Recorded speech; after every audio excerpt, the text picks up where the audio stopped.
पहले एक क्विज। दुनिया के सबसे छोटे देश का नाम क्या है? मैं आपको एक हिंट देता हूँ। ये देश दुनिया के सबसे बड़े धर्मों में से एक का दिल भी है। ये एक ऐसे शख्स का घर भी है जो ज्यादातर सफेद कपड़े पहनता है, जबरदस्त स्वैग वाली एक कस्टम जीप में सैर करता है। क्या आपने पहले गेस कर लिया था? राइट, मैं वेटिकन सिटी के बारे में बात कर रहा हूँ, जिसे वेटिकन भी कहा जाता है। पवित्र माना जाने वाला ये शहर 121 एकड़ में फैला है, जो कि न्यूयॉर्क के स्वतंत्र पार्क के मुकाबले केवल 14% है। यहाँ रहने वालों की आबादी महज 800 है, लेकिन यहाँ सेंट पीटर बेसिलिका जैसी महान धार्मिक विरासतें पाई जाती हैं, जो शहर को रोमन कैथोलिक लोगों का आध्यात्मिक केंद्र बनाती हैं। लेकिन अध्यात्म और आशीर्वादों से लबरेज होने के बावजूद इस शहर की दीवारों में गहरे राजों का एक भंडार छिपा हुआ है। सीक्रेट डॉक्यूमेंट से लेकर पवित्रता भरे घोटालों तक। वक्त है अपनी टॉर्च उठाकर वेटिकन के कुछ ऐसे अंधेरे रहस्यों को खंगालने का, जिन्हें पोप हमेशा के लिए छिपाना ही पसंद करेंगे।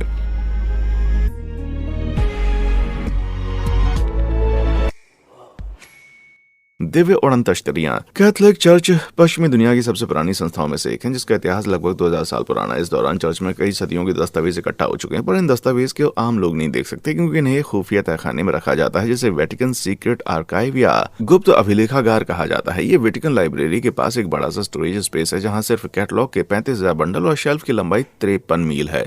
मुझे यकीन है कि टॉम हैंक्स बड़े खुश होंगे कि दा विंची कोड की शूटिंग के दौरान उन्हें उस अंतहीन गलियारे में दौड़ना भागना नहीं पड़ा। लेकिन यहाँ तक कि टॉम हैंक्स भी इस भंडार में दाखिल नहीं हो सकते, क्योंकि यहाँ केवल 75 साल से ज्यादा उम्र के स्कॉलर्स को ही जाने की इजाजत है। इटली में व्याप्त 81 से 83 साल की औसत जीवन प्रत्याशा के हिसाब से देखा जाए तो गहन रिसर्च के लिए बहुत ही कम समय बचता है, क्योंकि पीएचडी को पूरा करने में अक्सर सालों लग जाता है। लेकिन कुछ बेहद ही मेहनती स्कॉलर इस अभिलेखागार में कुछ बहुत ही कमाल के दस्तावेज ढूंढकर निकालने में कामयाब रहे हैं, जैसे Mary the Queen of Scots का एक खत, जिन्हें अपनी गद्दी छोड़ने के लिए मजबूर किए जाने के बाद सजाए मौत सुनाई गई। मैरी ने पोप सिक्सटस V को खत लिखते हुए उनसे रहम की गुहार लगाई थी, लेकिन पोप ने उस खत को पढ़ने के बाद पूरी तरह से नजरअंदाज कर दिया। इसके बाद 8 फरवरी 1587 को मैरी का सिर कलम कर दिया गया, जो किस्सा दुनिया भर में फेमस है। गुप्त अभिलेखागार में एक ऐसा दस्तावेज भी है जिसने सचमुच यूरोपीय इतिहास की दिशा बदल डाली। इस कागज के जरिए जर्मन पादरी मार्टिन लूथर को आधिकारिक रूप से कैथोलिक पंथ से बाहर किया गया था। मार्टिन ने अपनी 95वीं थीसिस के जरिए पूरे यूरोप को 2 धड़ों में बांट दिया और ईसाई धर्म के प्रोटेस्टेंट पंथ की नींव रखी। वेटिकन वाले तो अपने एक्स का सामान टेलर स्विफ्ट से भी ज्यादा अच्छे से संभाल कर रखते हैं, और शायद यही वजह है कि उन्हें कागजात के इस भंडार को बेहद कड़ी सुरक्षा और गोपनीयता के साथ रखना पड़ता है। ये भंडार वेटिकन के ऑफिशियल पेपर्स के साथ साथ पोप द्वारा दूसरी आधिकारिक हस्तियों के साथ किया जाने वाला पत्राचार रखने के लिए डिजाइन किया गया है। अभी भी वहां दस्तावेजों के मीलों लंबे ढेर पड़े हुए हैं, जिन्हें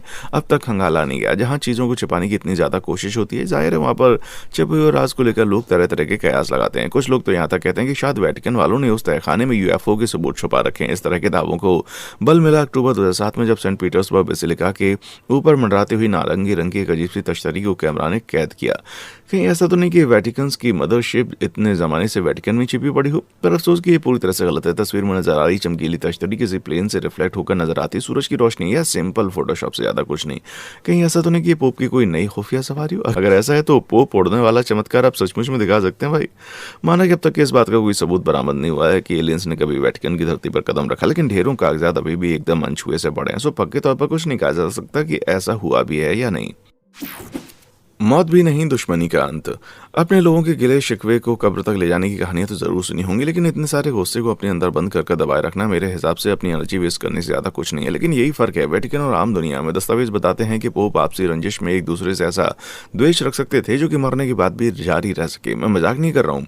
पोप स्टीफन 6 ने अपने पूर्ववर्ती पोप फार्मसिस की लाश पर मुकदमा चलाया। ये वेटिकन के इतिहास की एक ऐसी कहानी जिसे कैथोलिक चर्च चाहेगा कि आप न जाने, क्योंकि ये वेटिकन के इतिहास के हिंसक पहलू को उजागर करती है। इस मुकदमे को कैडिवर सिनोड के नाम से जाना गया, जिसका शाब्दिक अर्थ होता है लाश पर मुकदमा, जो कि आज से करीब 1000 साल पहले साल 897 में हुआ। पोप फार्मसिस 7 महीने पहले मर चुके थे जब उनकी कब्र खोदकर उनको बाहर निकाला गया। फिर उनकी लाश को चर्च संबंधी कपड़े पहनाए गए और मुकदमा चलाने के लिए पोप की गद्दी पर टिका दिया गया। कमरे में इतनी भयानक बदबू रही होगी भैया, ओहो, शुक्र है मुझे वहां पर ज्यूरी की ड्यूटी नहीं करनी पड़ी। मरे हुए लोग बोल तो नहीं सकते, सो पोप फार्मसिस का पक्ष रखने के लिए एक पादरी नियुक्त किया गया। आप शायद सोच रहे होंगे कि पोप स्टीफन 6 ने आखिर ये किया क्यों। बताई जाने वाली बात यह है कि पोप फार्मसिस पर चर्च के कानून के खिलाफ जाने का आरोप लगा, क्योंकि उन्होंने रोम के बिशप की गद्दी पर रहते हुए एक दूसरे डायोसीस के बिशप का पदभार संभाला था। डायोसीस किसी बिशप के अंडर में आने वाले एरिया को कहा जाता है, लेकिन इस पूरे प्रकरण की असल वजह थी सत्ता और ताकत को लेकर होने वाली खींचतान। उस जमाने में पोप शाही के पास जबरदस्त ताकत हुआ करती थी, राजनीतिक शक्ति होती थी। केवल पोप ही पवित्र रोमन सम्राट को नियुक्त कर सकता था। उस समय यूरोप की सबसे ताकतवर शाही गद्दी होती थी। पवित्र रोमन सम्राट जर्मनी, ऑस्ट्रिया और स्विट्जरलैंड समेत फ्रांस और इटली के हिस्सों पर भी राज करते थे। गद्दी के अलग अलग दावेदारों में सम्राट बनने को लेकर भीषण संघर्ष होना बड़ी बात थी। वैसे तो पोप फार्मसिस कह रहे थे कि अर्नुफ को सम्राट बनाना चाहते थे, लेकिन ना चाहते हुए भी उन्हें ड्यूक ऑफ स्पोलेटो के बेटे लैम्बर्ट की ताजपोशी करनी पड़ी। स्पोलेटो परिवार बहुत ही रसूख वाला था और स्टीफन जो उस वक्त सिर्फ एक कार्डिनल थे उनसे मजबूत रिश्ते थे, लेकिन बाद में पोप फ्रांसिस ने अर्नुफ को इटली पर आक्रमण करने का न्योता देकर सारा खेल बदल दिया। अर्नुफ ने आसानी से लैम्बर्ट की गद्दी से बेदखल कर दिया गया, जिसके बाद फ्रांसिस ने उन्हें फौरन पवित्र रोमन साम्राज्य का एक नया सम्राट बना दिया। इस कड़वे विश्वासघात ने कार्डिनल स्टीफन और स्पोलेटे परिवार को झकझोर दिया। फिर जब स्टीफन पोप की गद्दी पर बैठे तो फ्रांसिस की लाश खोदकर उस पर मुकदमा चलाने में उन्होंने जरा भी समय बर्बाद नहीं किया। फ्रांसिस को चर्च के विरुद्ध अपराधों का दोषी करार दिया गया और पोप के रूप में उनके द्वारा लिए गए सभी फैसलों को अमान्य कर दिया गया। इसके बाद शव से चर्च संबंधी कपड़े उतारकर चीथड़े पहनाए गए, यहाँ तक कि आशीर्वाद देने में इस्तेमाल होने वाली 3 उंगलियां भी काट दी गई। अंत में फ्रांसिस की लाश टाइबर नदी में फेंक दी गई। एक ऐसी जगह जहां चीजों का नामो निशान मिटाने के लिए फेंका जाता है। लेकिन स्टीफन के तुच्छ बदला भी ज्यादा दिन नहीं चल पाया, क्योंकि महज 1.5 साल के बाद उन्हें कैद करके फांसी पर चढ़ा दिया गया। वाह भैया, पोपशाही का किस्सा तो गेम ऑफ थ्रोन से भी कहीं ज्यादा बड़ा थ्रिलर लग रहा है। जॉर्ज आर मार्टिन को यहाँ से भी 2 पॉइंट जरूर उठाने चाहिए थे। मैं समझ नहीं पा रहा कि पोप के ज़ॉम्बी ट्रायल और वेटिकन में एलियन देखे जाने वाले में से कौन सी बात ज्यादा अजीब। आपका क्या ख्याल है? ज़ॉम्बी ट्रायल के लिए लाइक दबाएं, एलियन को चुनना है तो सब्सक्राइब बटन दबाएं। चलिए अब आगे बढ़ते हैं। झाड़ फूक का बादशाह। आजकल डिटॉक्स का बहुत ज़्यादा क्रेज है, इसमें शरीर में जमा हुए उन गंदे विषाक्त पदार्थों को बाहर निकाला जाता है। इसके लिए कुछ जूस का सहारा लेते हैं या सेब का सिरका पीते हैं। वहीं ग्वेनेथ पाल्ट्रो जैसी मशहूर हस्तियां लगातार 8 दिनों तक बकरी का दूध लेती हैं। मुझे तो उस बकरी पर तरस आ रहा है, लेकिन शायद सबसे ज़्यादा तगड़ा डिटॉक्स वेटिकन वाले बताते हैं, जिसमें आपके शरीर से सचमुच के राक्षसों को बाहर निकालने का दावा होता है। अकेले इटली में हर साल लगभग 5 से 6 लाख लोग भूत प्रेत के भगाने के लिए झाड़ फूक करवाते हैं। लेकिन ये एक ऐसी प्रथा है जो कि मेडिकल जगत में अब भी जबरदस्त रूप से विवादित है।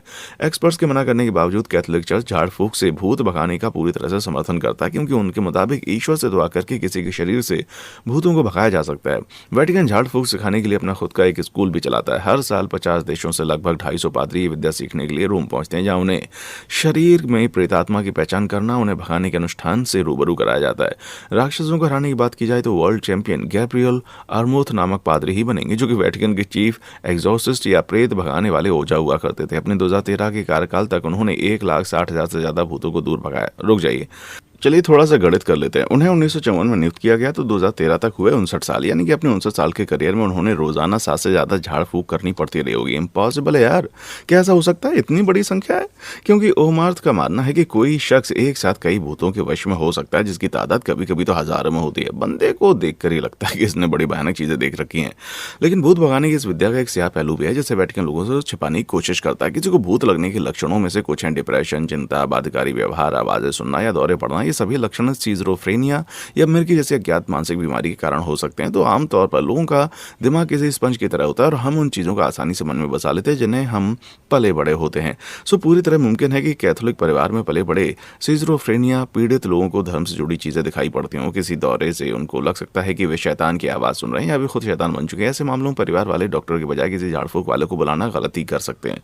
ये न सिर्फ पीड़ित को सही इलाज पाने से रोकता है बल्कि इन तकलीफदेह लक्षणों को बदतर बना सकता है। झाड़ फूक में अक्सर ड्रग्स या उपवास शामिल होता है जो बीमारी और तनाव को बढ़ा देता है और वैज्ञानिक रूप से बने ब्रेन फंक्शन को नुकसान पहुंचाने वाला ये साबित होता है। पिछले एक दशक में झाड़ फूक कराने के बाद कई लोगों की मौत हो चुकी है। 2009 में फोर्ट वेन इंडियाना में एक औरत ने 5 बच्चों पर भूत भगाने के लिए उन्हें सिरका और जैतून का तेल पिलाकर और रस्सी से बांध दिया था। अफसोस कि उनमें से एक बच्चा मर गया और मां को 61 साल की जेल की सजा हुई, जो कि पूरी तरह से जायज भी था। इस मुद्दे पर कदम उठाते हुए साल 1999 में कैथोलिक चर्च ने भूत प्रेत भगाने के तरीके में 1614 के बाद पहला बड़ा अपडेट जारी किया। इस अपडेट में भूत लगने और शारीरिक या मनोवैज्ञानिक बीमारी के बीच में फर्क किया गया। आज तजुर्बे वाले बहुत से पादरी झाड़ फूक करना शुरू कर देते हैं। पहले पीड़ित की मेडिकल मनोवैज्ञानिक जांच कराना बहुत जरूरी मानते हैं। इसके अलावा कुछ पादरियों का यह कहना है कि धार्मिक प्रवृत्ति के लोगों के लिए भूत भगाने की क्रिया काफी फायदेमंद होती है, जिससे उन्हें बाद में मिलने वाला इलाज ज्यादा असरदार साबित होता है। मेरी राय पूछी है तो लोगों को सबसे पहले डॉक्टर के पास जाना चाहिए, लेकिन अगर अपनी छत पर मुझे कोई रेंगता हुआ नजर आएगा तो भैया मैं भी फौरन अपने पुजारी के पास ही भागूंगा।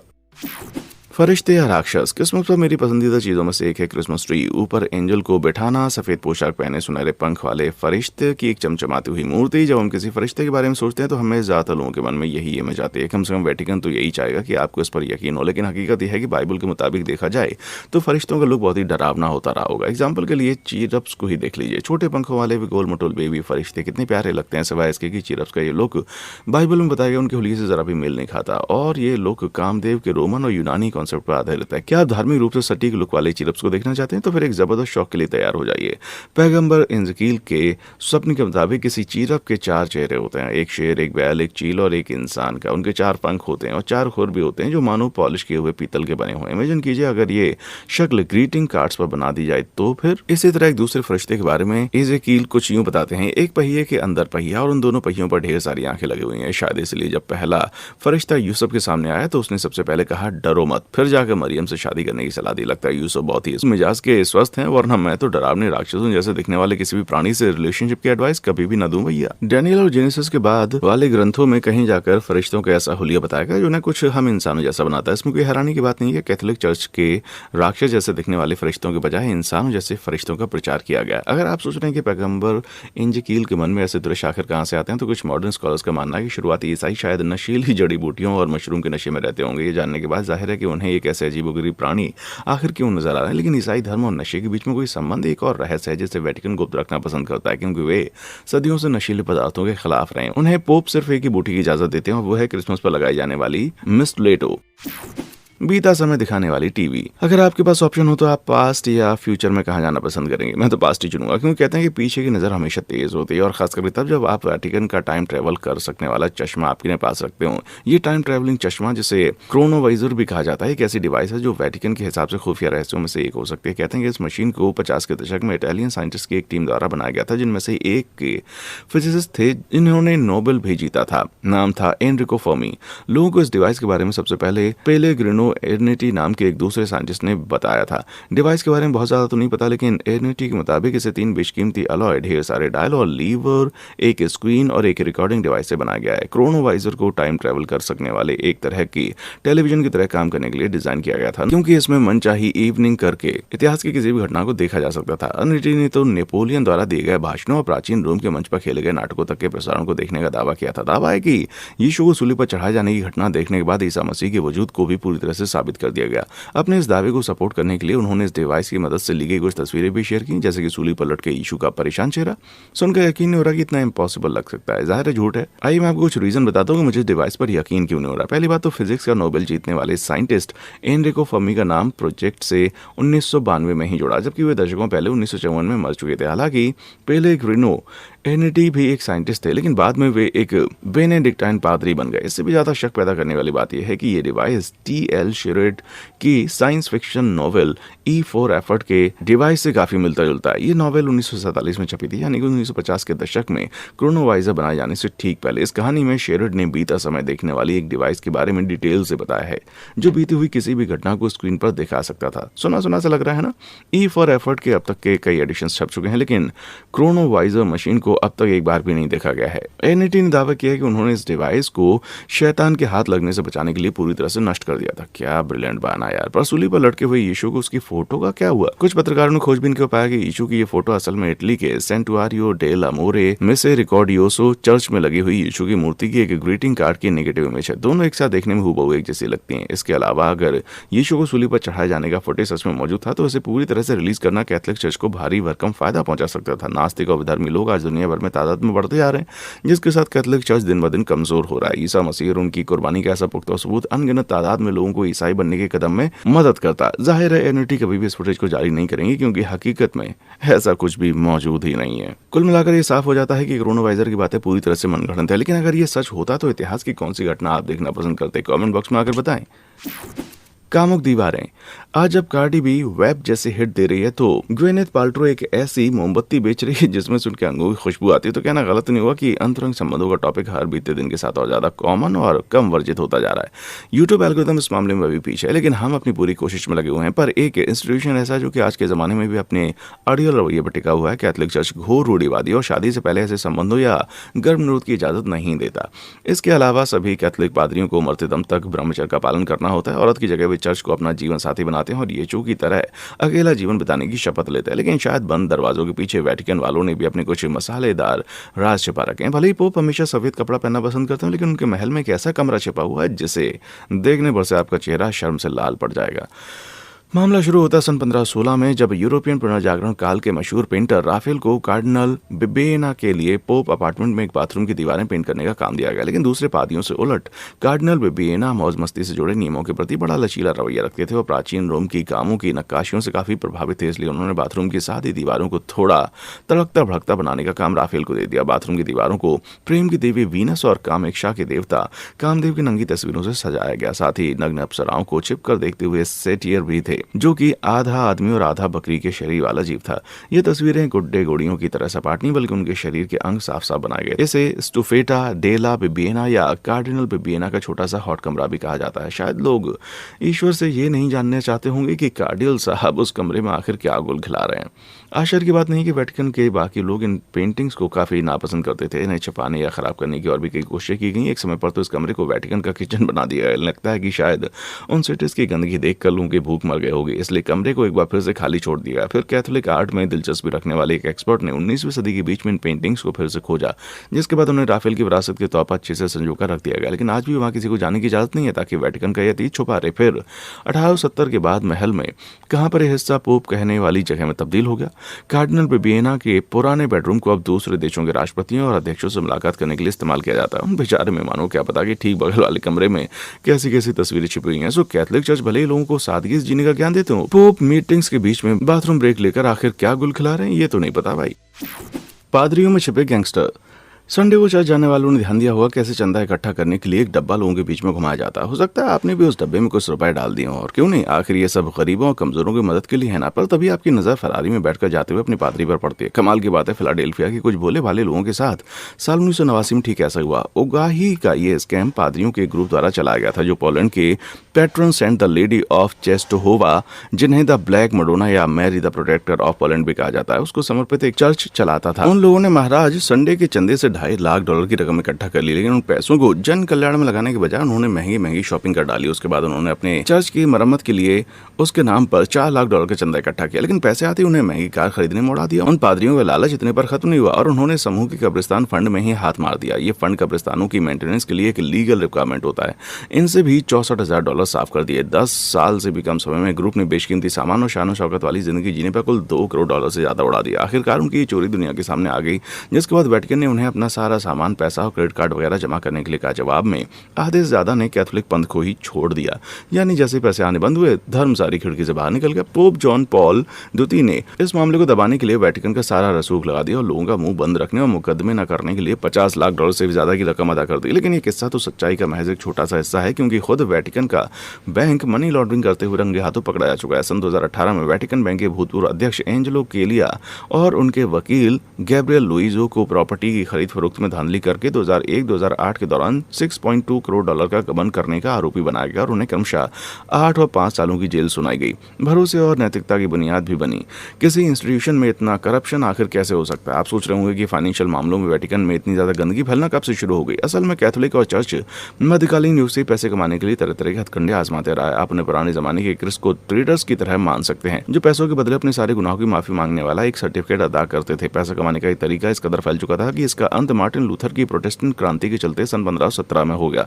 इसके बाद ही वेटिकन वालों ने दुनिया के अमीर लोगों द्वारा दिए गए डोनेशन के जरिए पैसे कमाना जारी रखा। जाहिर है पादरी लोग हिसाब किताब में तो माहिर होते हैं, सो ऐसा कई दफा हो चुका है कि वेटिकन एकदम कंगाली कगार पर खड़ा हो। फिर भी 1929 में पोप पायस द 11 ने बर्नार्डिनो नोगारा को वेटिकन का चीफ फाइनेंशियल एडवाइजर नियुक्त किया। फिर विश्व युद्ध द्वितीय के दौरान उन्होंने वेटिकन बैंक का गठन किया। युद्ध के दौरान एलाइड देशों ने बैंक अकाउंट पर कड़ी पाबंदियां लगाई थी, ताकि फासिस्ट जर्मनी के गुप्त समर्थकों को ऑपरेशनल रूप से अपंग किया जा सके। उसी दौरान पोप पायस द 12 के नेतृत्व में वेटिकन सिटी युद्ध में एक कदम तटस्थ रहने की घोषणा कर चुका था। बदले में इंस्टीट्यूट फॉर रिलीजियस वर्क्स के नाम से जाने जाने वाले वेटिकन बैंक पर कोई पाबंदी नहीं लगाई और ये पैसों को इधर उधर करने का सबसे बेहतरीन ऑप्शन बन गया था। यहीं से शुरुआत हुई थी करप्शन की। अपने आप में खुद एक देश होने के चलते वेटिकन वाले लोग अकाउंट से जुड़ी इन्फॉर्मेशन किसी भी एजेंसी या अधिकारी को देने से मना कर सकते हैं। ये जबरदस्त प्रिवेसी कुछ भी छुपा सकती है। जैसे कि साल 2012 में 4 पादरी फर्जी अकाउंट चलाकर माफिया के लिए मनी लॉन्ड्रिंग करने के लिए इन्वेस्टिगेट किए गए। यहाँ के पादरी न सिर्फ संदिग्ध लोगों से मुलाकात करते हैं बल्कि इटली के टैक्स सिस्टम के लूपहोल्स को जमकर फायदा उठाते हैं। इटालियन टैक्स लॉ के मुताबिक अगर किसी कमर्शियल बिल्डिंग में कोई छोटा सा भी चैपल है तो उस बिल्डिंग का प्रॉपर्टी टैक्स माफ हो जाएगा। वेटिकन ने इस छूट को बेतहाशा फायदा उठाते हुए ढेर सारे होटल और हेल्थ क्लिनिक वगैरह बनवाई और हर एक बिल्डिंग में एक छोटा सा चैपल घुसा दिया। ऐसा करके उन्होंने पूरे 400 करोड़ यूरो का या कहूँ कि 420 करोड़ यूएस डॉलर बचा लिए जो थे इटालियन सरकार को मिलने चाहिए। लेकिन ये सारी मौज मस्ती खत्म हो गई जब यूरोपियन कोर्ट ऑफ जस्टिस ने फैसला देते हुए कहा कि वेटिकन वालों को टैक्स की पाई सरकार को वापस चुकानी होगी। लेकिन वेटिकन वाले ये रकम आसानी से चुका सकते थे क्योंकि साल 2018 में वेटिकन बैंक की कुल हैसियत 560 करोड़ डॉलर से ज्यादा थी और बैंक ने कई अलग अलग धंधों में पैसा लगाया हुआ था जिनसे सन 2018 में कुल 1.98 करोड़ डॉलर की आमदनी हुई। लेकिन वेटिकन ने एक ऐसी जगह भी पैसे कमाए जो उनके दोगलेपन को पूरी तरह से एक्सपोज कर देता है।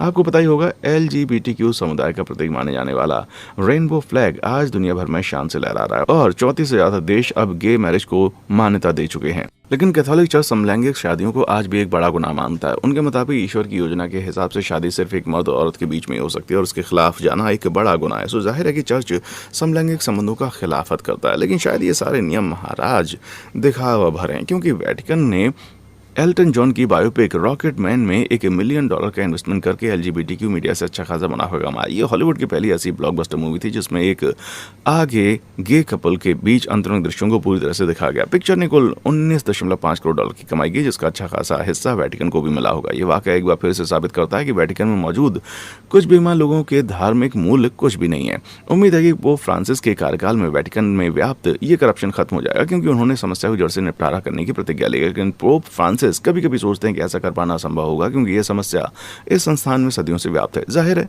वेटिकन बैंक में सेंट से ज्यादा तो राक्षस प्रवृत्ति के लोग रहते हैं। वेटिकन से जुड़ा इनमें से कौन सा राज जानकर आपको सबसे ज्यादा हैरानी हुई होगी? क्या आपको लगता है कि पोप दुनिया से कुछ और भी छुपा रहे? नीचे कमेंट बॉक्स में आकर हमें बताएं। देखने के लिए शुक्रिया।